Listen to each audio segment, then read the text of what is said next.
Sangye chodang soki chok namla. Jangcho badu dakni kyap suchi.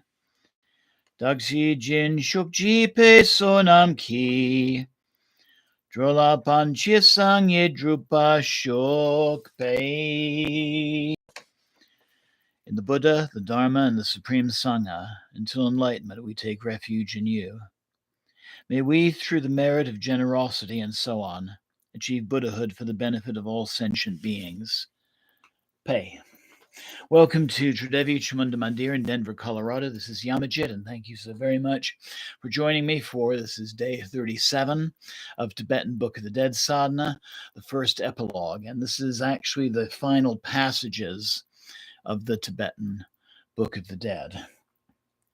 So I invite you to make yourself comfortable. If it feels right, you're welcome to close your eyes and breathe deeply and use this as a form of guided meditation. By reading this properly, those who are advanced in understanding can make the best use of the transference at the moment of death. Consciousness remains, and they need not traverse any other after-earth life phases. Others, who are a little less practiced in things spiritual, recognizing the clear light at the moment of death, will be liberated. Those lower than these will be liberated in accordance to their particular abilities and past actions. When the peaceful and wrathful forms dawn upon them during the succeeding 2 weeks while in another phase, there being several key moments or turning points, liberation should be obtained at one or other of them through recognizing. But those who are of very weak connection, whose mass of impurities is great otherwise of unwise actions, have to wander downward and downward to the final phase. Yet since there are, like the rungs of a ladder, many kinds of sitting face to face or remindings, liberation should have been obtained at one or at another by recognizing. But those of the weakest connections to the proper state of mind or insight, by not recognizing, fall under the influence of awe and terror.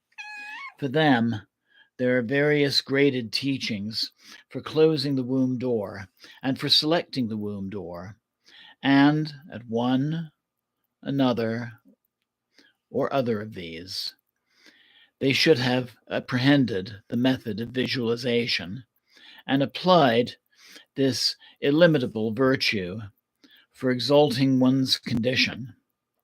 Even the lowest of them, resembling the brute animals, will have been able to turn from entering into misery and obtaining the great gift of a perfectly endowed, freed human body will, at the next birth, who is a virtuous friend and will obtain the saving instructions. If this doctrine arrives while one is in the final phase of after-earth life experience, it will be like connecting up of good actions, resembling the placing of a trough at the break of a broken drain. Those of heavy, poor past deeds cannot possibly fail to be liberated by hearing the doctrines and recognizing. This is because at the time when all perfect and wrathful forms are present to receive one, and the illusioners and the interrupters likewise come to receive one, the mere hearing of the doctrine turns one's views and liberation is obtained. For there is no flesh and blood body to depend upon, but a mental body which is easily affected. At whatever distance one may be wandering in the after-earth life, one hears and comes. This is because one possesses the slender sense of supernormal perception and foreknowledge, and recollecting and apprehending instantaneously, the mind is capable of being influenced and changed. Therefore, the teaching is of great use. It is like the mechanism of a catapult. It is like moving of a big wooden beam, which 100 men cannot carry, but will easily be floated along upon water and can be towed wherever desired in a moment. It is like controlling an automobile by using the steering wheel. Therefore, going near the body of one who has passed out of this life, if the body is there, impress this upon the spirit of the deceased vividly again and again until blood and the yellowish water secretion begin to issue from the nostrils. At this time, the corpse should not be disturbed. Relatives and friends should not weep, nor make mournful wailings near the dead body. Let the family perform various deeds as far as possible.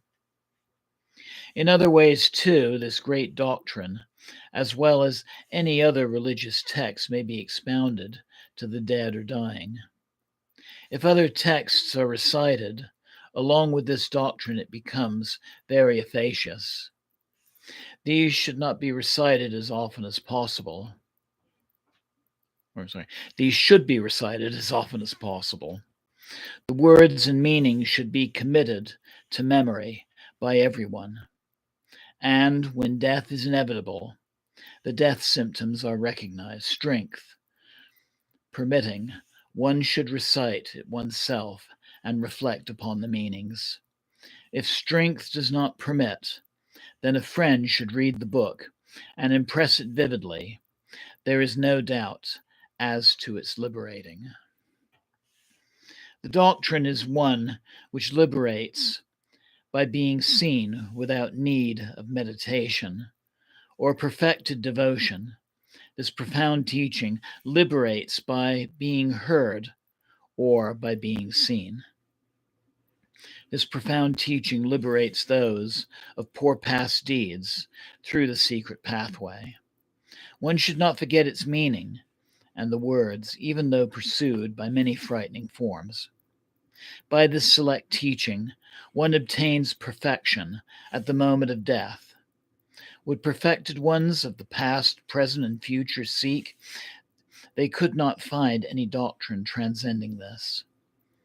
Thus is completed the doctrine which liberates embodied beings. Here ends this book. Om Ahum.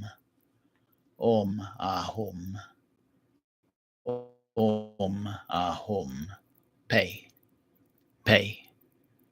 Pay.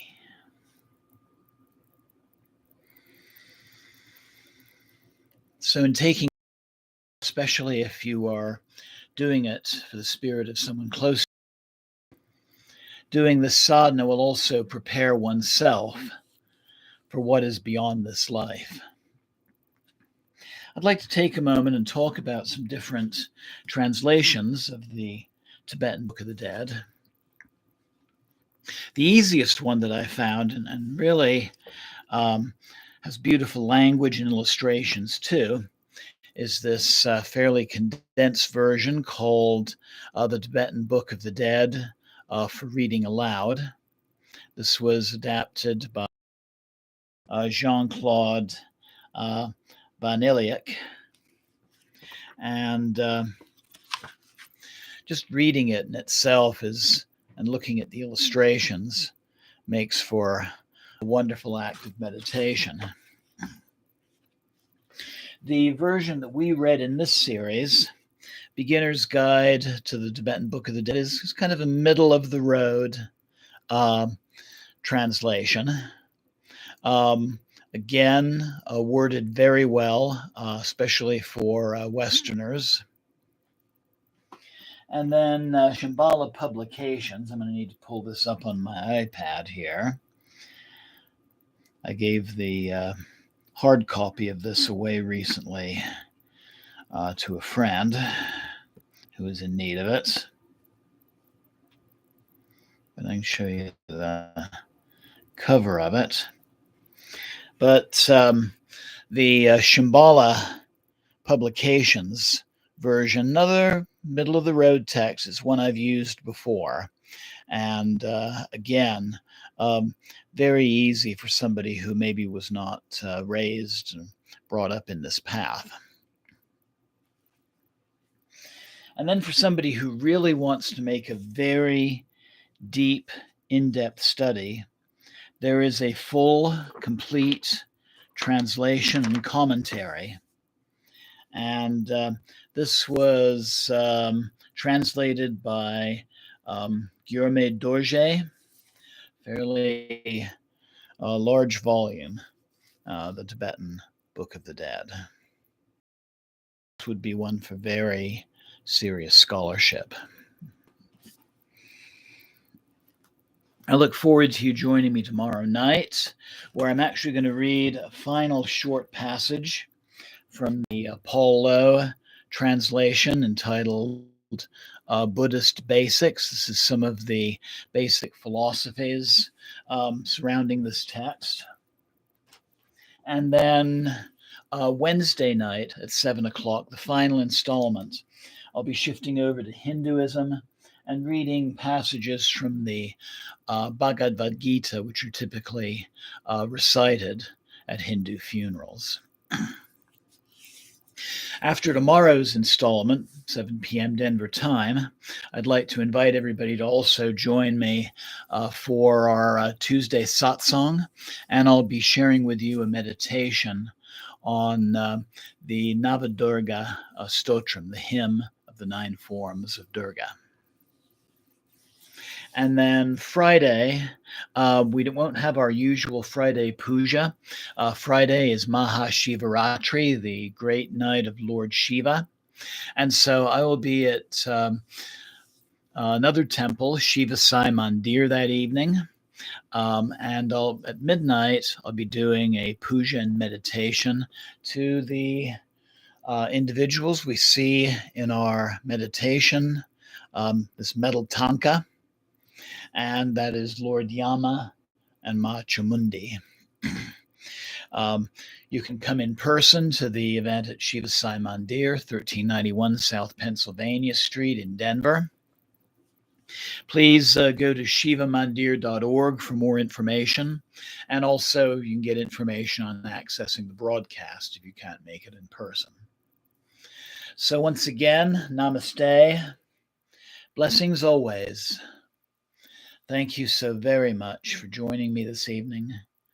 Jai Mata Di, Jai Mata Di, Jai Mata Di.